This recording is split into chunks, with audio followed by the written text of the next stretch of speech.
All right, what is going on, guys? Today's guest is Angeli. I pronounced that correctly, and I'm proud of myself. Yep. So, Skids for Kids founder, winner of the Burnout competition yesterday, even though this is probably going to come out, you know, around the time that the next Burnout contest is going on, just because I'm a little backed up. But he's coming on. He's going to talk to us a little bit about Burnouts, a little bit about his charities, and all the cool stuff that you and your team have been doing. So tell us about your Burnout win. What did you do it in? What vehicle is it? So I got a 01 Silverado named Burnt Toast. It's fully built 6.0. It's LQ9, and eagle rods, pistons, crazy valve train in it. It's built 4L80, which actually only has second and third right now. Okay. So these past two Burnout competitions, I've only been second and third gear.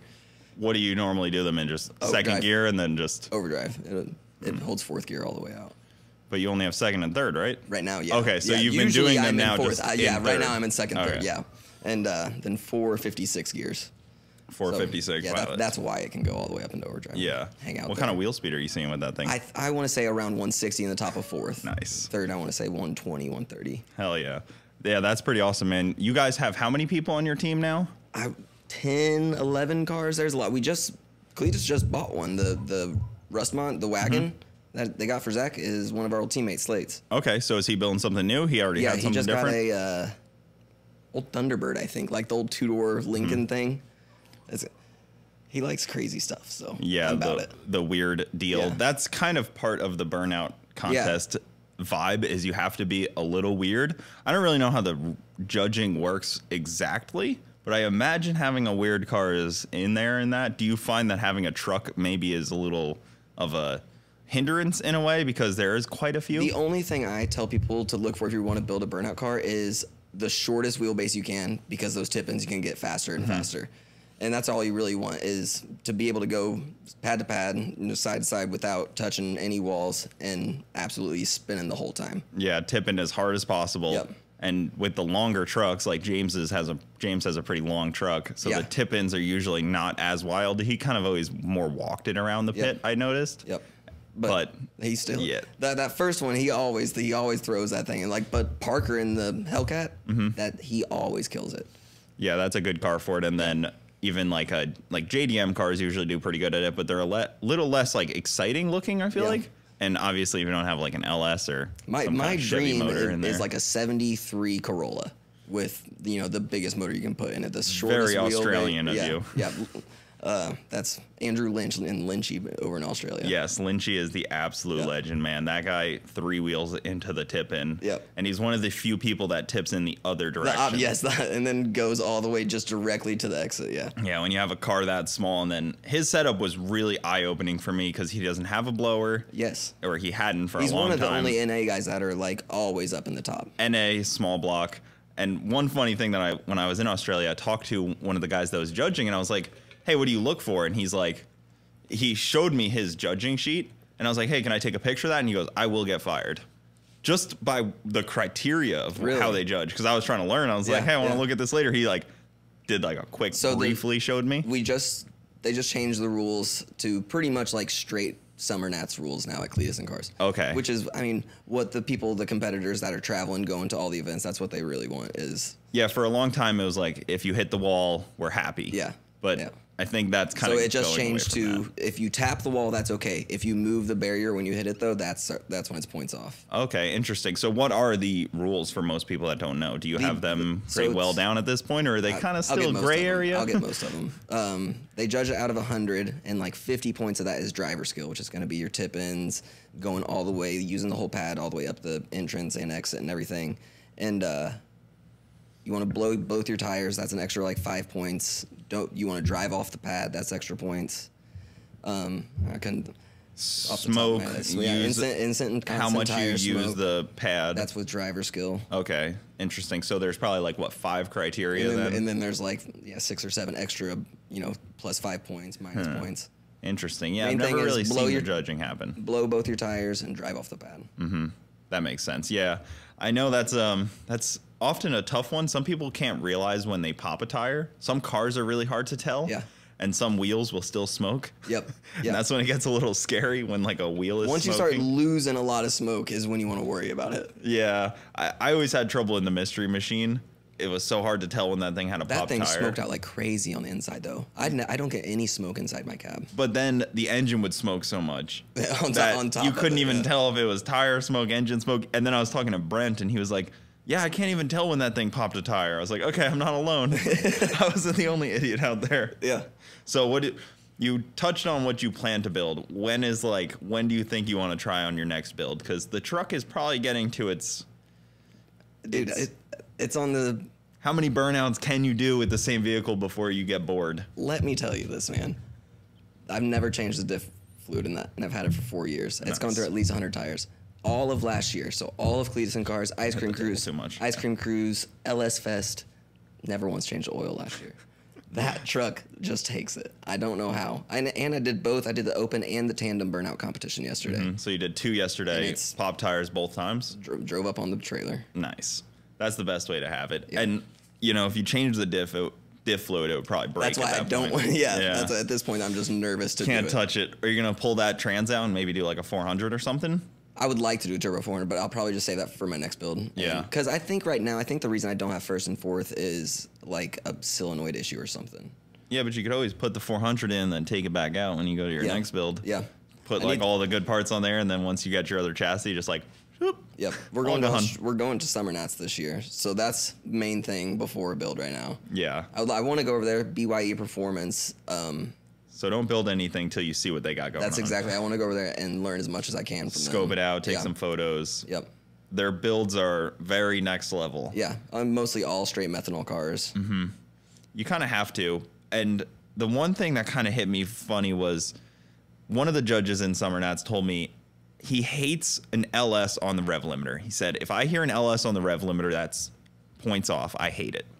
I was like, that's an interesting take. Yeah. And I kind of agree with him, because then the big blocks come out there and they go on the rev limiter, and you're like, damn. Which throttle control is in there on the judging criteria too. Yep. So if you're on the limiter the whole time, that's minus points. You want some throttle control in there. But do they have kind of the same judging no matter what class you're in? Because now they have, 4 classes? And yes. At Cletus and Cars? Open, Rivals, Pro. Okay. And Tandem now, yeah. Where are the rules for cars that go into each, or can you just sign up for whatever? So just the competitors together, like I said, a bunch of us travel together. We've said if you win an Open, you have to go to Pro, or go to Rivals, whichever one you want. Mm-hmm. And I mean, they've really not. I mean, I don't think there's really much to what cars go in Pro or Open. Yeah. It's just where you think you need to be. Interesting. Where So they it's think just you need full to be. self-policing on that, not... Which, I mean, there's not a bunch of us that, especially in the Pro, we have 7 or 8 people in the Pro every time. Mm-hmm. You would think it would be like, oh, if you got a blower, you're kind of going up a class. Yeah, and if you have a blower, the big block blower guys like Adam and that Rolls Royce that was out there, Burnout van, he's but he's still big block methanol car. Yeah. Those guys are all in But he's Pro. also 8,000 pounds. Yes, yeah. And 28 feet long. 24 foot, I think that van is. That thing's wild. Yeah, he's won a lot with He that, kills too. it. Dude, he's one of the best in the country. If you looked across at the field, you would be like, the van probably doesn't win much. No. And then somehow Yeah.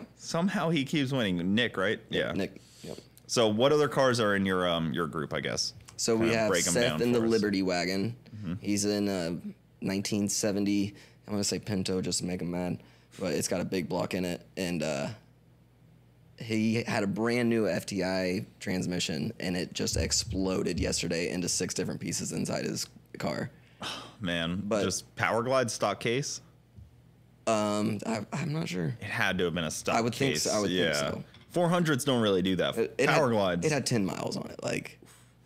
that's a bad deal. So hopefully they'll get that fixed before Indy, because Indy's in like 6 weeks. Yeah, that's why I was saying this is probably going to come out around the same time as Indy. Yeah. And we have Chase is from Texas, and he's in a blue 02 Silverado. Okay. And it's another 6.0 truck, 480 truck. We have Alex in the Rustmont. Or no, Alex is in the Mustang, and Slate in the Rustmont. Trying to think everybody. I forget so many. Yeah. There's so many now, and we're in a group chat, and it's just constantly all the time. Just terror. Nick is here in Florida, and the black Silverado from last night. We got second in tandem together. He's here in Florida. We got a guy up in New York, Brandon. the Hidden Motorsports guys in Ohio. Yep. Yeah, that car is pretty rowdy. Yeah. One of the few turbo burnout cars. It's the all-around car. Yeah. Drag racing, drifting, burnout competitions. Yep. LS turbo. And then street drives it like is crazy. A little interesting. Like we went up there one time, and I was only up there in Ohio for 20 hours, but that's what the whole we did. The whole time was just drove around in that car. Yeah, he was driving, and he even did. They featured him on what's it called? Top Gear. Yeah, Top Gear featured him with Rob Dom. Yeah, that's who it is. Yep. Rob Dom. Yeah, that was name was escaping me, but that was a cool deal. And he's done a lot of burnouts with that thing too. Yeah, he's been to not every clip, most of them since the beginning. Mm-hmm. It's definitely a cool deal. So you guys have 10 people, and then your charity Skids for Kids, where you've been giving basically everything back. Yeah. So you want to go in so on that we one. do all the Cletus and cars we've been doing toy drives for. Mm-hmm. So back in November, we did a toy drive and got, I think, like $6,000 worth of toys. Filled my entire truck up, the camper shell, and then Seth's trailer too, and took it up to John Hopkins Children's Hospital in St. Pete. Mm-hmm. And then in Bristol, I think it was like $5,000 for Niswonger Children's Hospital. In Indy, it was like $4,500 for Riley's Children's Hospital. Mm-hmm. And it started back in 2021, back in Missouri, where I'm from. And we just had a Skids for Kids event locally.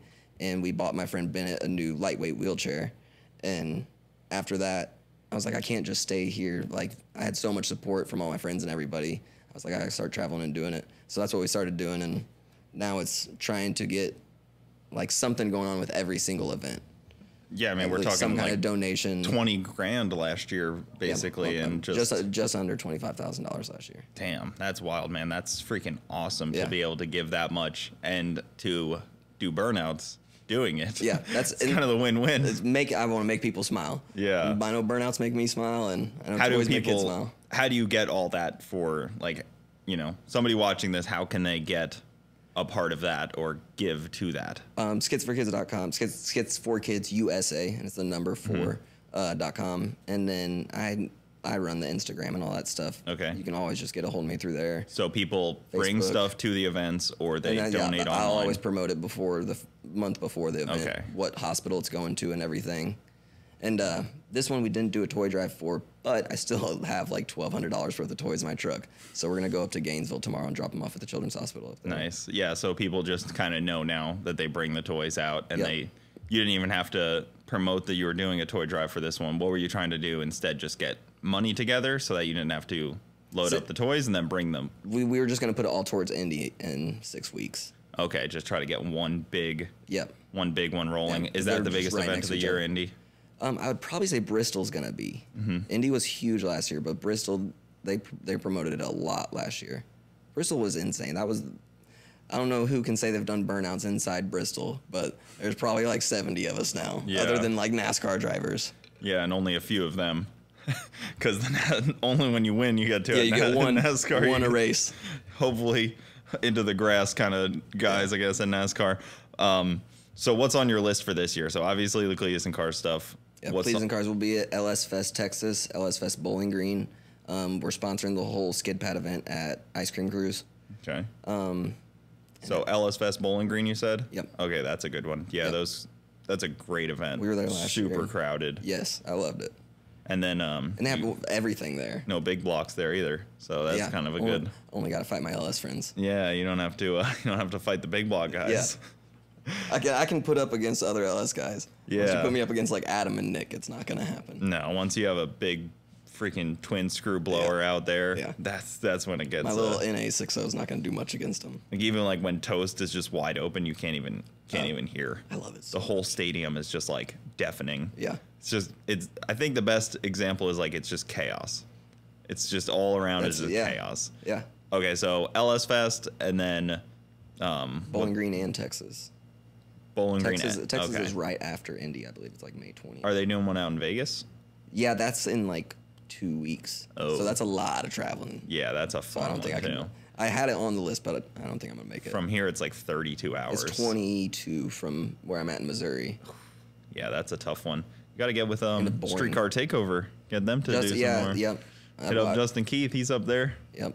They have their yearly yearly opening is up that way. So the Kansas City one. Mm-hmm. Yeah. So I think the last one they had was 2020 because then it was Corona after that. Mm-hmm. And maybe 2019 was the last like big kickoff party. I know if they had one this year, I didn't make it. I think they're doing one at Arrowhead I don't know if it's happened yet. That's what I don't think it happened last year either. I don't think it's happened since 2019. And what was your first one? What was your first burnout contest then with your deal? My first like big one would have been like my local event was Father's Day 2021. Mm-hmm.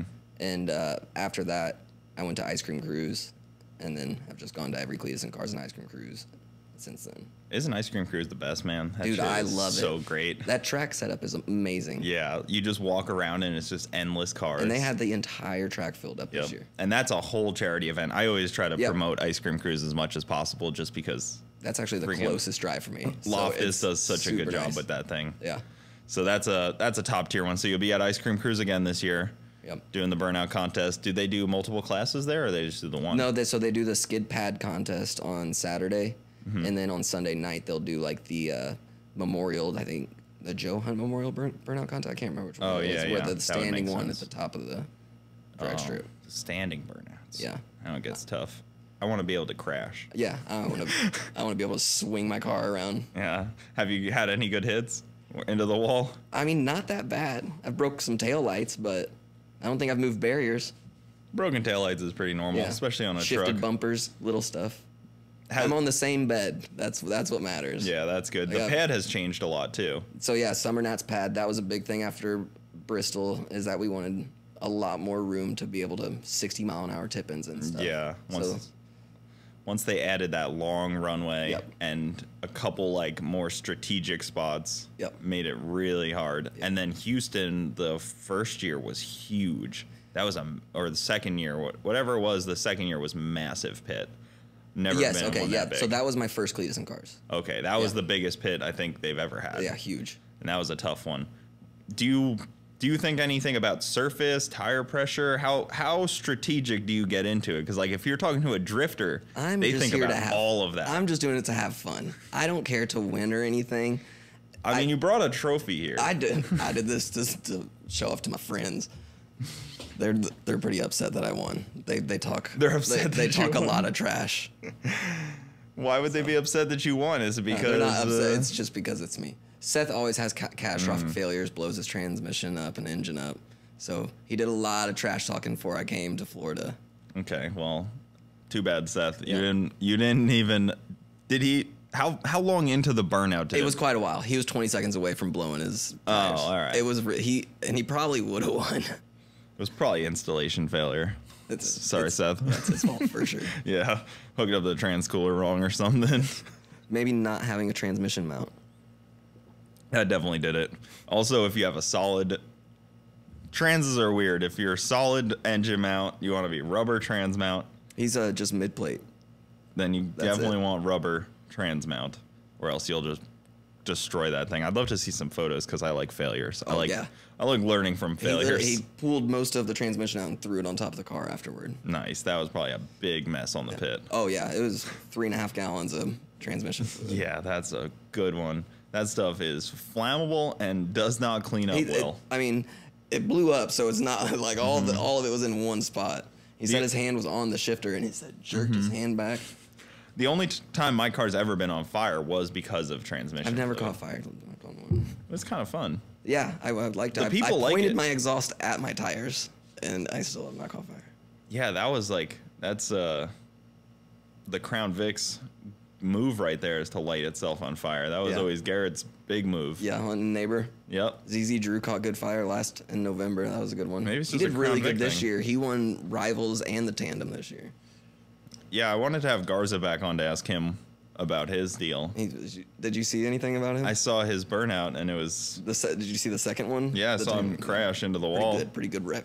It sucks for him because everyone talks about him smacking walls. And he did good enough in the first one. And he goes out there for tandem and just straight into it. He just pulls out there and just immediately head first into the wall. That was actually one of my favorite burnouts to watch. I don't think he got any tire smoke, and it was just head first traction into the wall. I did one in the 240, and I popped the radiator hose before the tires went, and I was like, All right, done enough. Yep. I've accomplished close to a pop tire. That's what Carl always loses his belt and it gets hot and he has to stop. I don't think he's ever blown tires in a competition. That's what happened. I lost my belt and the belt hit the coolant hose. Carl is really bad about letting off the throttle and the tip-in, so he just like loses all the smoke. And I'm like, I gotta keep in that throttle the whole time. Yep. He'll learn how to drive someday. It's all about high gear so that you just have all the wheel speed. Wheel speed, yep, that's it. Because if you have too low of gear, you're going to get traction. And once there's, 50 burnouts going in there, Yeah. it's sticky. See, I think it gets slicker. Think so? I think the later in the night, it gets way slicker. It's probably just because there's fluids at that point. They do, it may be. It's a mix of, man, there's a lot of rubber out there. But they clean up the fluid as good as they can. They put a bunch of in-between runs and stuff. That'd be interesting. I'd be curious to know. I mean, somebody, maybe like KSR probably has data. Yeah. He probably has some kind of wheel data or something crazy where he's reading the moisture track. checkage all the way through. Exactly. Because once you hit some coolant or some water or anything like that, it's pretty good. Kevin's SC300 is probably one of my favorite burnout cars. Is it because of the header? Dude, it sounds like an Indy car. I love it. Yeah, the header that just points directly at people's faces because of the height. Yeah. If you're standing on the fence, you're just don't get on the passenger side of it. Period. Wonder what fuel it's on. I don't know. I go up there. I'm gonna go up there tomorrow. The red one that he wrecked had some Skids for Kids sticker on the side. I'm gonna take the sheet metal off, take them home. Take the whole sheet metal off. Yeah. Nice. The 240 has a Skid for Kids sticker on it. Yep. Your Turtle did for a while. Yeah. Yep. He did for a little bit, but he scraped it off. Third bag. Yeah. It's kind of a bully. So where was I going to go with this? What fuel do you run? 93. Just 93? Yeah. You don't even try to put that thing on E85 or anything? Is it even tuned? Oh, yeah. All right. I was like, shit. I don't know how stock you have this. The build is amazing. Stock. The build is absolutely amazing. Okay, where do you rev it to? 65 is what my limiters had, so it probably goes 6750. I think. Okay, that's pretty high. That's definitely pretty serious. I mean, for an LS, it likes to stay on it for 2 minutes straight. I think we go harder on cars, on engines, than most drag racers, or no other person's gonna see 2 minutes straight of red line. Yeah. I mean, I hope not, at least on my car. Sometimes I'm beams a little too long. Long trip down that quarter mile. Yeah, I know. When they're slow, I'm usually like mad because it's just longer, wide open throttle. Yeah, that's what's nice. Like I spray nitrous on my drags on my passes, but I use so little because I go faster and faster. But then, like you go to a burnout and you use nitrous. Yep, it's a lot of nitrous. Yeah, so I just put nitrous on my truck. I didn't do it for the motor though. I just put it on a halo kit. Cool the radiator, which it only gets like 235. It's like not head gasket kick out temperatures. It hasn't yet. Yeah, I mean it's definitely close. What would you build besides an LS? A big block. I want a blown big block for sure. Is my next one. Yeah. Do you want more RPM or do you want more horsepower? I want more smoke. More smoke. I want as much wheel speed as I can get. Okay, so do like a really high gear turbo 400 as beefy turbo 400 as you can. Power glide or 2-speed power glides, what everyone. Yeah. Usually all the big guys do. I like the bench racing idea of talking about builds. Yeah. Because it's kind of the fun. Yeah. I guess the drag racing in me is always talking about like, what's next? Yeah. Who freaking specs out a converter for burnouts? I don't think many. I just have one with a really low stall. Yeah, so I wonder who you talked to for that one. I don't even know who the Trans was built a couple years ago. Like, who would be the guy?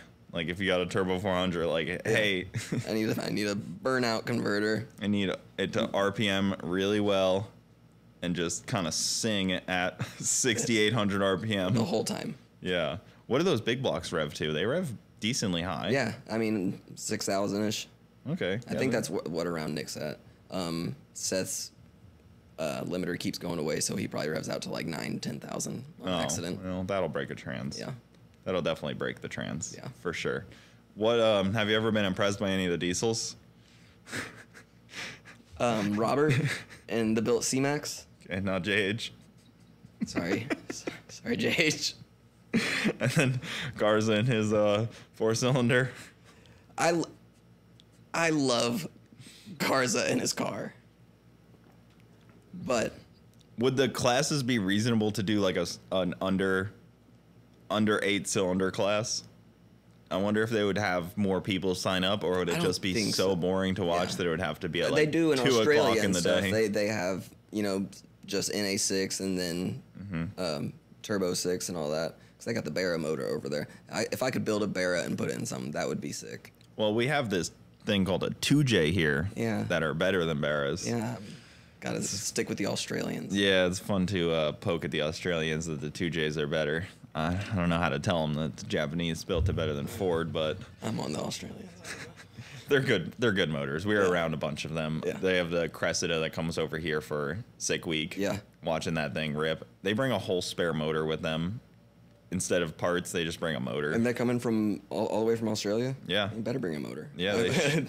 You're not going to find one. Yeah. You're not going to find one. They have a Fox and then they have a Cressida that both have Barras in them. And they're both like mid 7-second cars. They're good motors. Yeah. It's tough to do it in anything but a V8 because for the kids. That torque. And for the kids, they love the sound. Yeah. I always poked fun at Garrett that I was going to do a electric one Burnout just car? to be annoying. Yeah. Just so that you just hear screeching. You should do it. And then it just catch on fire. Think and how then, mad he would get if an electric car came and won. I don't think it'd ever win. I don't think it'd be allowed to. I think you could. I think you could. I don't know. I feel like there would be a controversy over letting an electric car win no matter how good it was. There's really nothing in the rules that says what car, like, you need. Just put like a Predator engine in the back, just like revving it. You can do it. Just for the noise. That'd be fun. Stick a leaf blower out the window. Mm-hmm. So what do you have to do to your car now before the next one? Oil change, anything? I'm gonna get the trans fixed. I need overdrive. Yeah, overdrive is probably pretty hard on it though for a burnout. Probably gets pretty. Do you even check temperature? Do you even look at trans temp? Trans temp, no. Okay, that's fair. You can ask any of the burnout guys. We don't look at our gauges. Have you thought about raising your RPM? No. Because I like it where it's at. I feel it's safe there. Yeah, but that's not where the fun happens. The fun happens in the not safe zone. The fun is when you're doing 60 and just jerk the wheel. There's nothing feeling like the tip in. Well, what if I told you my 240's rev limiter is at 7,800? I know you said it super high. I remember that sounded amazing. It's spicy. And think about it. It's an LS 5.7. Rev it to the moon. See, and that's what I was thinking about getting a 5.3 just for more head gasket surface area. Yeah, the problem is when I had the Holly, you know, you could just raise the RPM just like with one click of a button, and I was just gonna keep doing that. Like, why would I stop? I would like to put my truck on a Holly. Or just turn off the rev limiter and let the valves just float a little bit. Just go. I don't want to break it. It's been so reliable.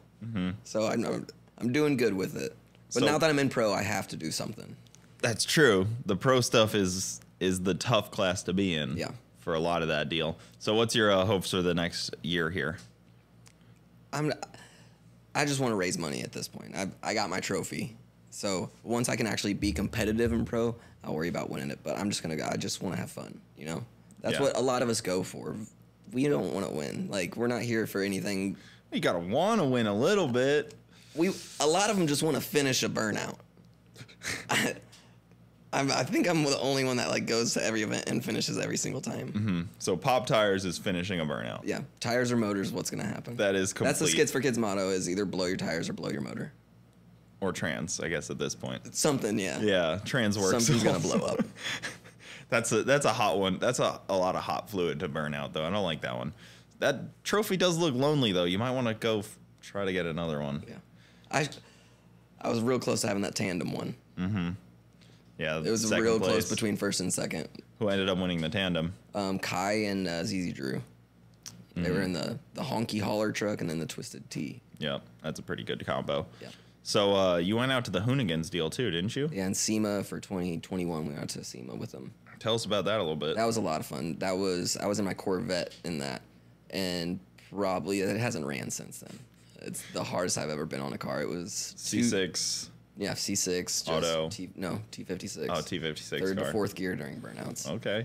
And hot clutch. Yeah, it's a Lingenfelter clutch. I actually did really well with it. Nice. I think it ran fine. I mean, it shifted fine. It did not run fine when I put it on the trailer. Yeah, how did that all come about? It's all torn apart. So this is awesome. I had a Crown Vic. I chopped the top off of it and stuff and took it to my Skids for Kids vent back home. And it did fine in the vent. And I was like, well, I got to do something with this. Like, I got to wreck it or something. And so I jumped it. Like, me and my buddies built a ramp. And I jumped it a good, like, 30, 45 foot. And Zach from Hoonigan saw it and invited me out. And it was, like, 2 weeks before SEMA. He's like, come out here, man. And so got ready, got my Corvette together. We went out there. But it was the hardest. I mean, it was 2 shows a day for 3 days straight. And I think I was in 5 of the shows total. And by the last one, my fenders are all exploded. All the fiberglass is gone. My fenders, bumpers, done for. Man, that's a lot to ask from a burnout car. It is. And that's not. It wasn't a burnout car. My truck was getting its motor rebuilt. So I was like, I'm not going to miss the opportunity to go. I'll go tear the Corvette up. That's a lot to ask for any car. Yeah, yeah. Goodness. So that thing's just sitting there. Oh, there's these, Ishmael is his name. He went out there in his truck, and he was on, like, motor number 13 in this his blue 2015 Chevy, I think. And the first show, he blows the motor up. That day, they go find a junkyard, go pull a motor, swap it overnight, and he does the last 4 shows. In the parking lot, he swapped the whole motor out. Oh, man. That's a fun one out in Vegas in the heat. Oh, yeah. Do a quick motor swap. But you're at SEMA. You think there's enough running cars out there. Not running cars out there. You can just go borrow a motor from. They got it from, because it was a LT1, I believe. So, I mean, they're not cheap motors like LS motors. They're getting there. You can get the 5.3s pretty reasonably. The L89s or whatever they are. Yeah, those are pretty good motors. I mean, freaking Nate went like 440s on his in the quarter mile and a stock crank deal. Those motors are super tough compared to LS's. Really? And the cylinder heads are really good. They're trying to, I think somebody just came out with a kit to put those cylinder heads on an LS. Yeah. So that'll be really interesting because they flow like 80% more than LS cylinder heads. And then you could just put LSA on it too. That'd be a lot easier. Yeah. Which they have those bracket or the mounts for them now. Yeah, the LSA stuff is interesting too because how good can you do a burnout with a stock blower? They get real hot. Have you seen overtime in that Jeep? I've also seen Lyle in. Yeah. Lyle did really good in that deal. Yep, and the Bald Regal, yeah. Yep. So you were out there at SEMA. I want to get back to that story. Yeah.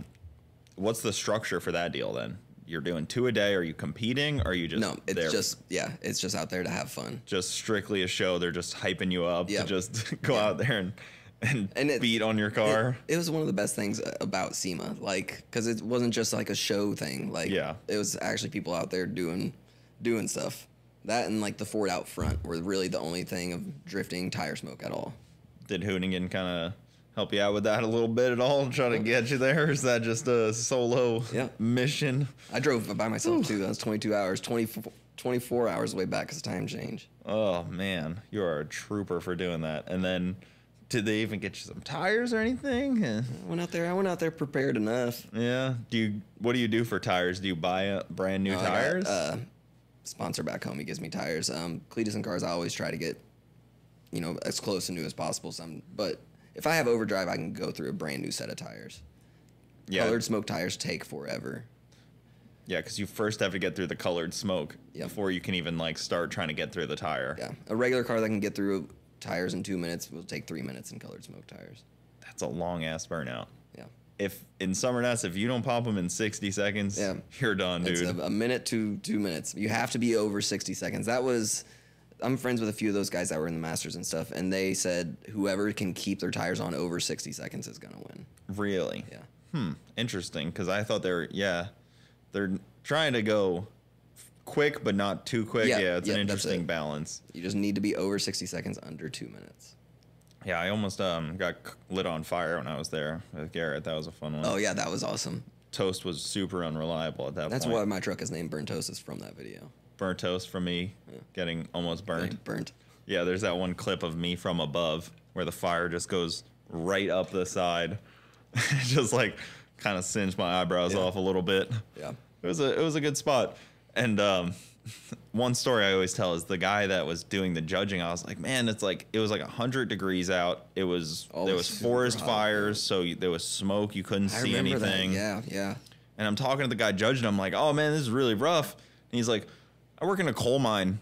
This is really nice. This is good. It's good for me. Oh, my bad. It's weird that it's middle winter over here, and then go over there. It's burn in summer. Yeah, you're gonna love it over there, man. I can't wait. I cannot wait. It's such a event.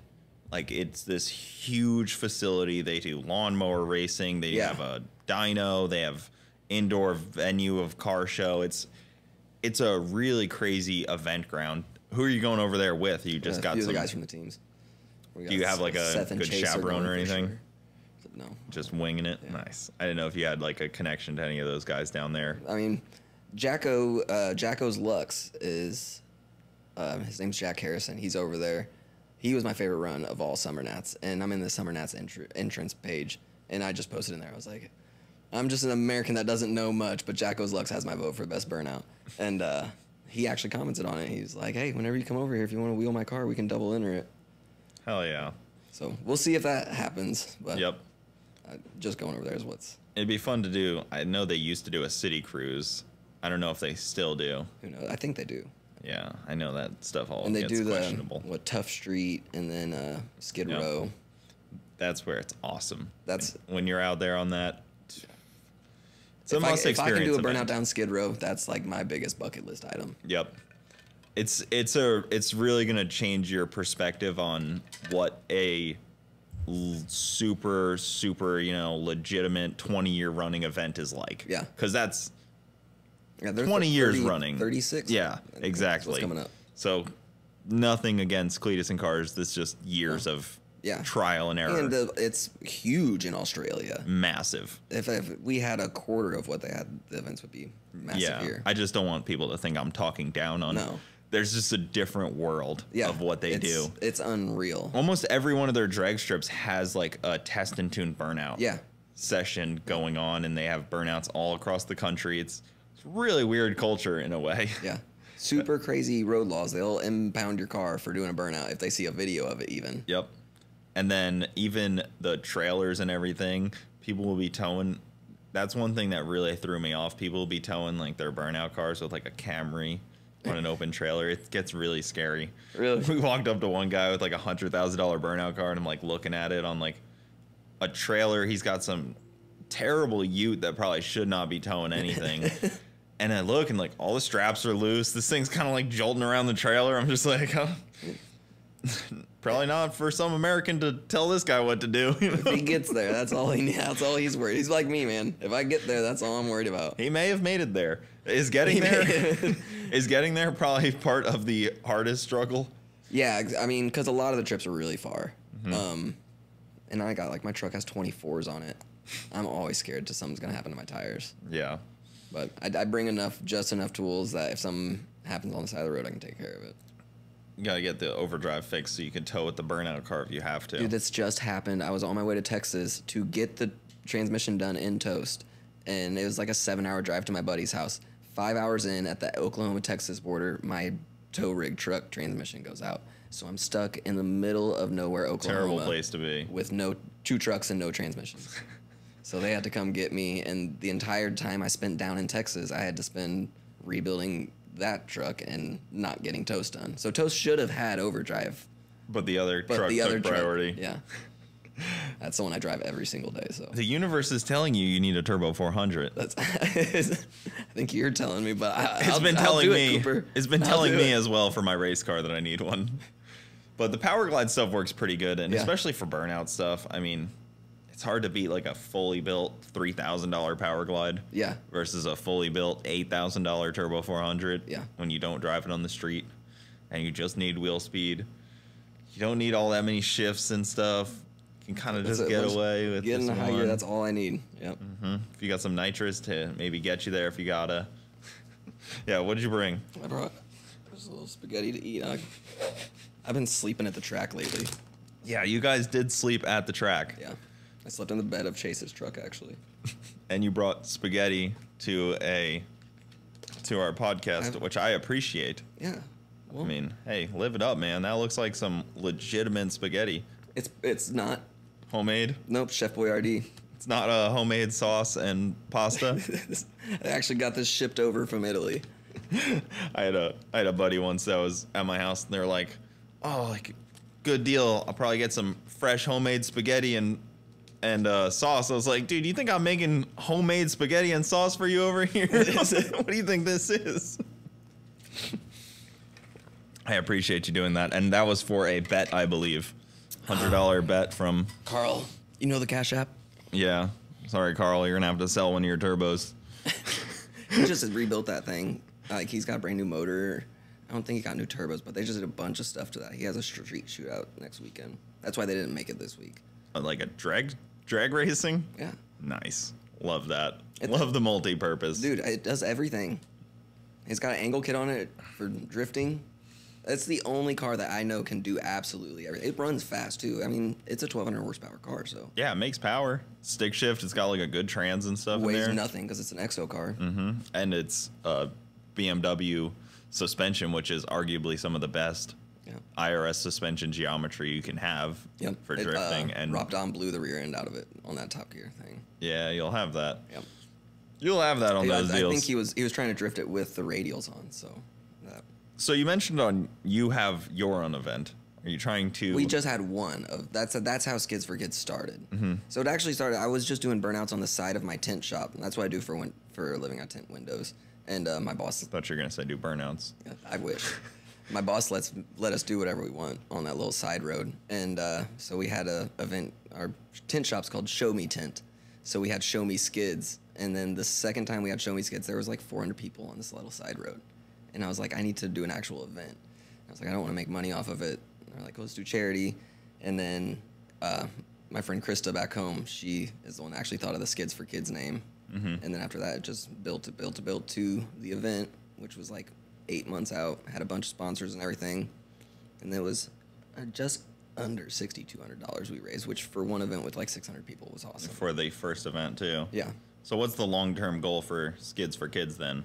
And what's your long-term thoughts for where Burnouts are going? Because I guess those could kind of coincide on goals. Yes, yeah. If one grows, they both grow. My main goal with Skids for Kids is I would like to donate $100,000 in a year.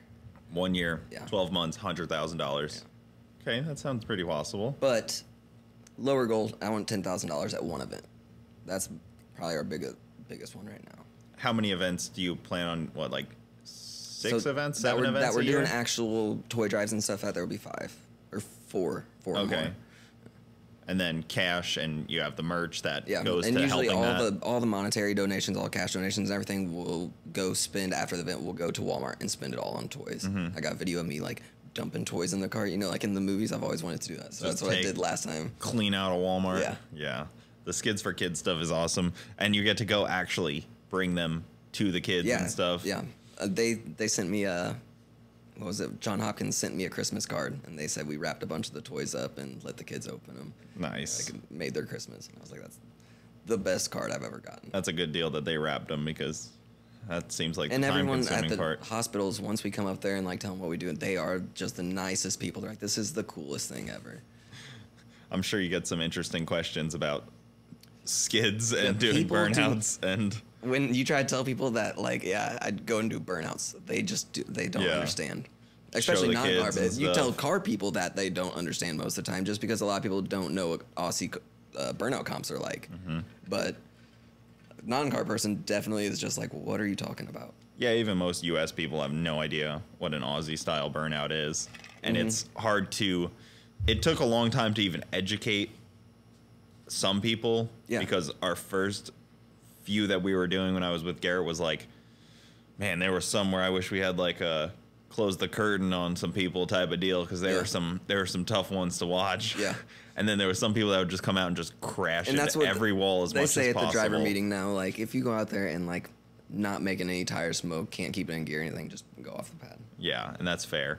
That's why in Summer Nuts they have a qualifying day. Yeah. So then you have to qualify for the next day or the wild card. Or exactly. Then the next day is like we just don't have enough drivers for that. No. Especially not enough that are dedicated to travel to events and stuff. Well, that's where regional events become really important. That's where the qualifier events, But even for practice, and you get a couple trophies under your belt to like a small deal. Yep. Because you do need practice. It's similar to drag racing. Yep. Like I have a lot of passes that aren't in competition. Yeah, Having burnouts that aren't in competition is like a tough one almost. You have an import trophy. Yes. that was one of the greatest things ever. Exactly. I love that. I've won some weird classes. Yeah. in my cars. But that's where you almost need like test and tune for burnouts. Yeah. I'll go out and try to test and tune. In November, they let us test beforehand because Cletus and Cars was before the Freedom 500, so they had the skid pad set up. So the people that were there the day before, we could test it beforehand. But if you don't come to a burnout competition without a tested burnout, because you're gonna break. Well, tell that to my buddy Mike Vargas.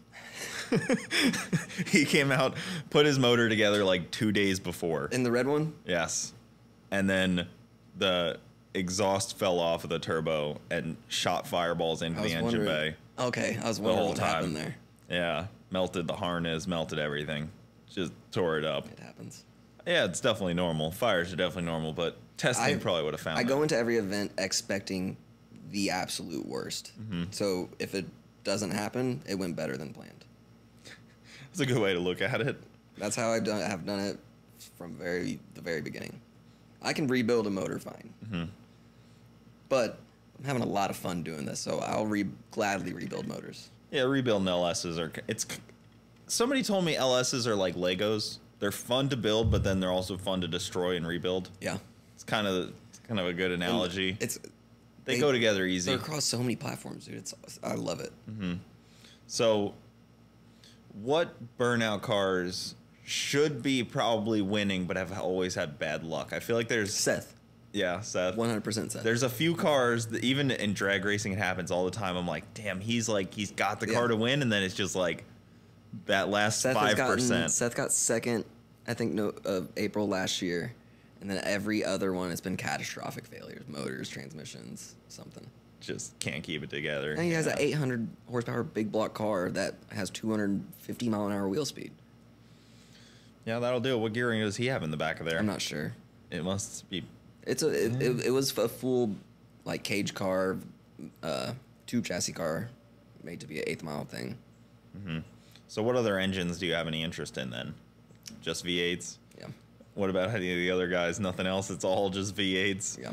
Have you been talking to people about adding to your group to help grow it? If you have an awesome proven burnout car, hit me up on Instagram or Facebook. Yeah. I will send you guys stickers and put them on your car. Do you does your team help each other get to events at all, or is it kind of every man for themselves? My friends have gotten nothing from me.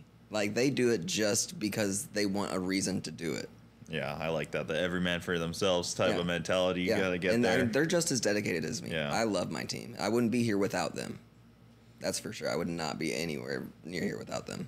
And then you guys fairly recently, right, have stepped up your merchandise at these events to try to produce more. So, do you have any desire to take from that to fund your abilities to get places a little better? I know it's 10% it's for charity, but you got to take some to get around. 100% of donations have always gone to whatever fundraiser. 10% of all sales of merch goes to whatever fundraiser. Yeah, so that's fair. The little bit of money that I make on merch, like I said, covers gas every once in a while. Okay. But, I mean, it was a 1,200 mile trip down here, so I don't think I sold enough to even cover fuel. Yeah, no, I think you should be taking some to at least pay to get around. Yeah. Because you do have to fund.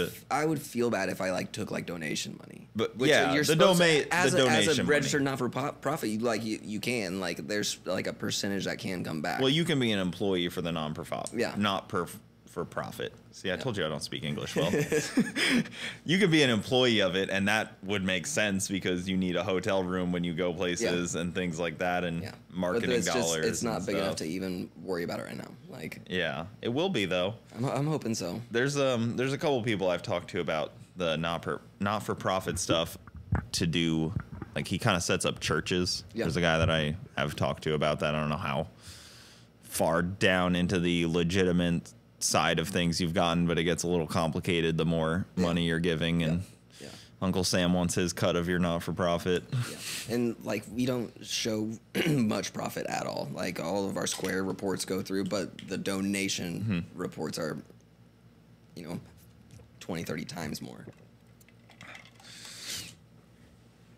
So we talked about the judging a little bit, but I'm interested in that because I've never seen anybody judge. Is it a little more hush-hush? I've never actually met one of the judges.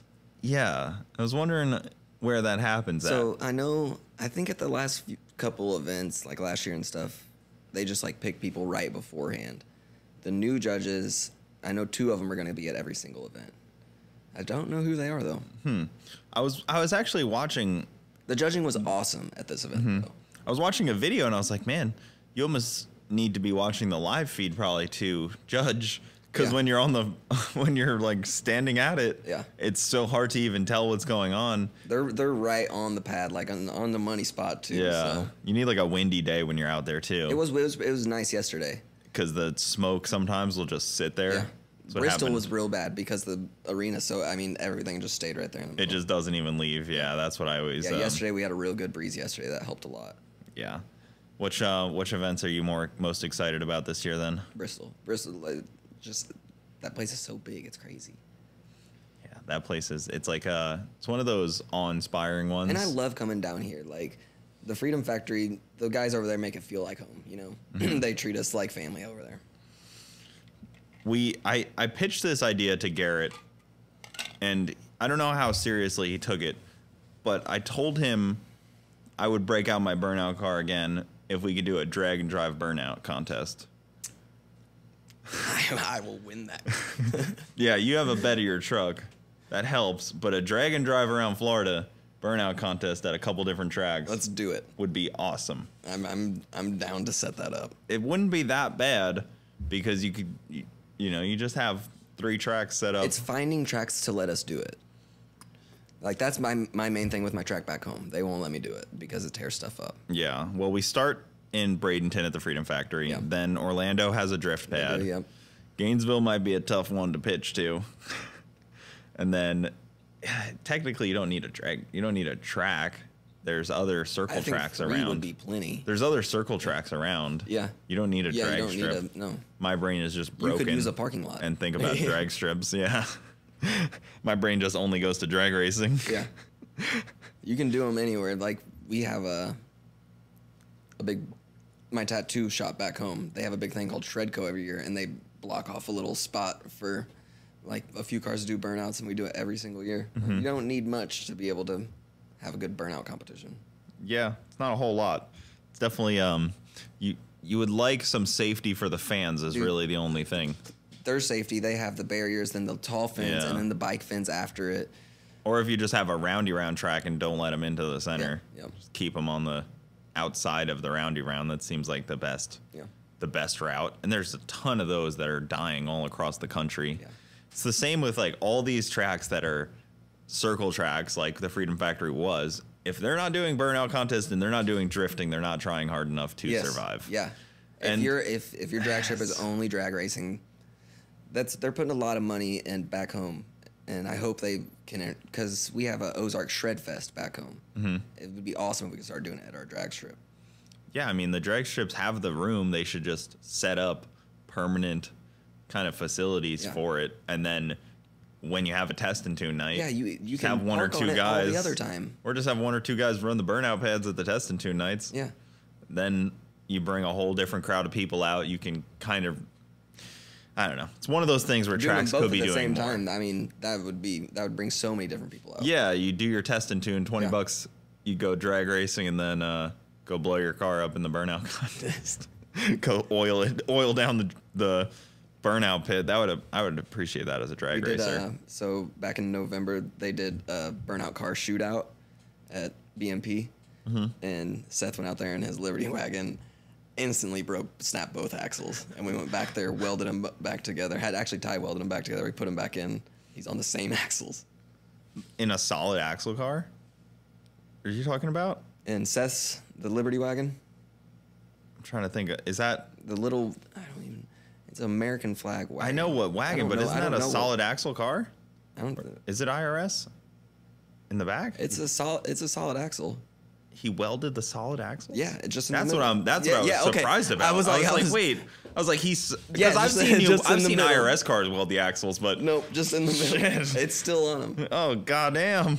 I don't know how you got that thing true, but good work, Ty.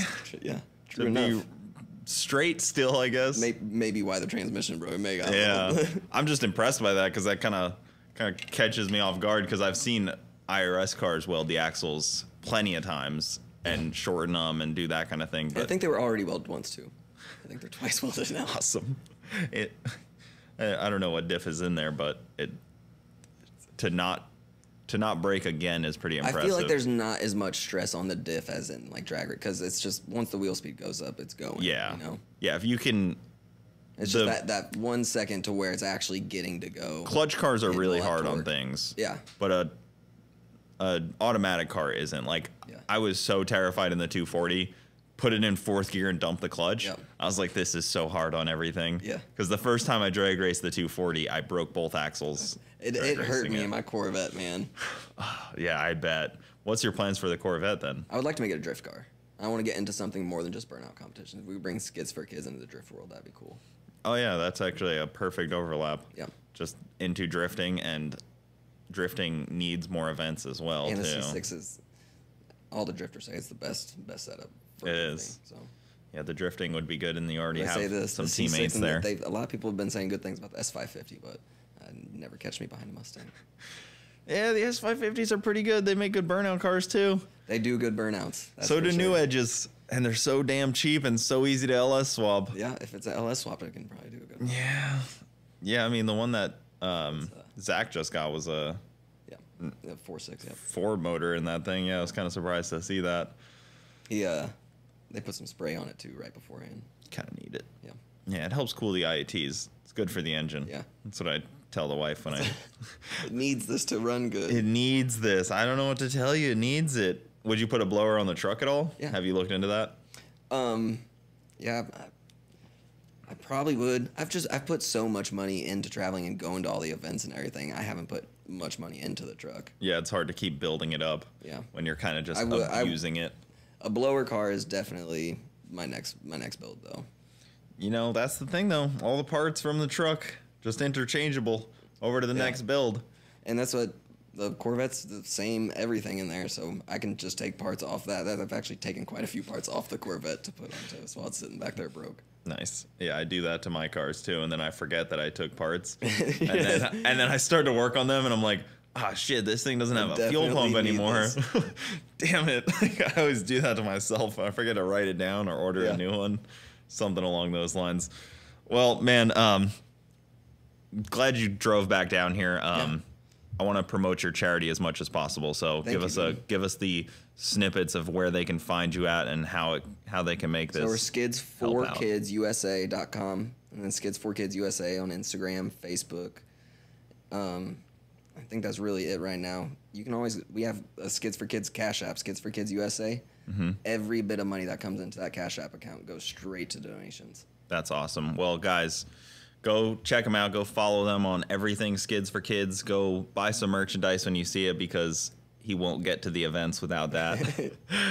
Donate to the charity because the kids are our future and we need them doing burnouts and blowing cars up like the rest of us. We need kids to be car people. Yeah, that's definitely key. The hobby is just being attacked on every side from EPA to... we need our next generation to want internal combustion cars. Do you try to buy car toys? Oh, dude, the first one I did was 1,000 Hot Wheels just to my hospital. Only Hot Wheels is what I gave them. Nice. Love that. All right, man. Well, thank you for making the drive back down here. Congrats on your win. That was awesome. Next time you're back on here, I want to hear about the $100,000 you've given and the 10 trophies you have from the year. But see where we are. Good deal, man. Well, thanks for coming on. Thank you guys for watching. We will see you next time. Keep it saucy.